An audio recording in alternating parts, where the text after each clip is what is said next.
Lately I've been thinking, what does it mean to be authentic? I hear the term authenticity thrown around a lot, and it's something I've just struggled with my entire life. And maybe you can relate to this. Do you often ever find yourself just staring at your reflection and feeling like the person looking back is just a total stranger?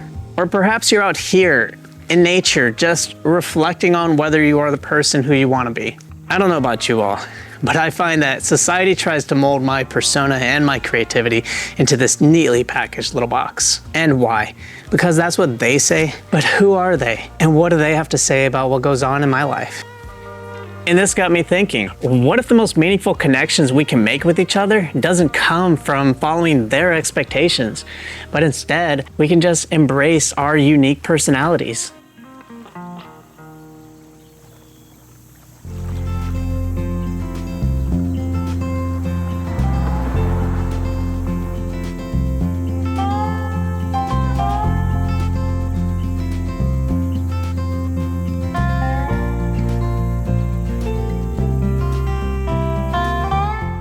So we're often told to conform our identity to what's popular, right? And to do so, we have to be able to adapt our creativity and our identity to what's in. And looking at my early years in architecture, the university basically shaped me in how to design and be an architect, told me to dress this way, talk this way, and think this way in order to be part of the club. And when I stepped into the world of YouTube, oh boy, there were a bunch of so-called experts saying to do this and not that in order to succeed. And it was frustrating. But amongst all the shoulds and musts, I stumbled upon a quiet and persistent voice, my own. And it reminded me to think about, why was I creating in the first place? Was it for applause and validation?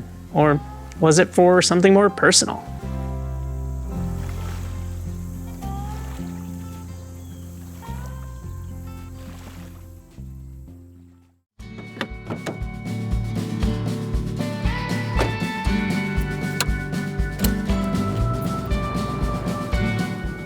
And there comes a moment in our lives when we hit a crossroad. We can either follow the expectation of others, or we can just carve our own path. For me, that moment came when I realized that the projects that I was really excited about, they were the ones where I just let my guard down and was just being me. And I think of this as like falling in love, right? That moment when we stop pretending for the sake of others and just start being ourselves. And I think that's what authenticity does in our lives. It connects us in a way that's just human. You knocked me down, swept my feet off the ground, left me on the floor. Hard to resist, got me looking like this, like no one before. 'Cause I must be strong, 'cause this might go on for I was wrong, and he's always there for you. Now, if there's one thing I've learned, it's that big changes don't happen overnight. It's the sum of our daily choices, bringing us closer to who we're meant to be. For me, that meant I needed to stop and basically redefine my habits. So I took a step back from my content creation and asked myself, why am I doing this? And this question helped me identify my core values. Basically, I realized that I needed to be able to put out content that reflected my personality. To do this, I recognized I needed to be more mindful of what I was consuming. Our world is overflowing with information, constantly trying to get our attention. Now, as an architect and creator, my time is limited. And because of that, I have to be selective with what I consume, as it's going to influence my personality. And this also made me realize that I needed to simplify my commitments.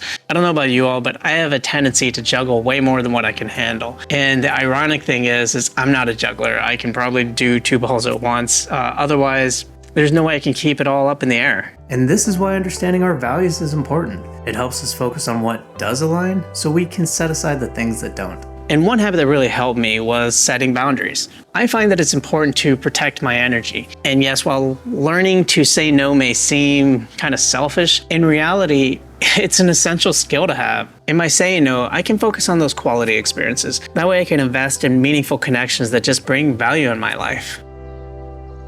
So keep in mind, there's no shortcut or hack to fast track this process. After all, this isn't Disneyland, It's our lives, and it requires a lot of patience, persistence, and a little bit of self-forgiveness. And so I say this to my younger self: you won't find and develop yourself quickly. We're all works in progress, just figuring things out as we go. And that's okay. I mean, I'm not the same person that I was last week, let alone a year ago or 5 or 10.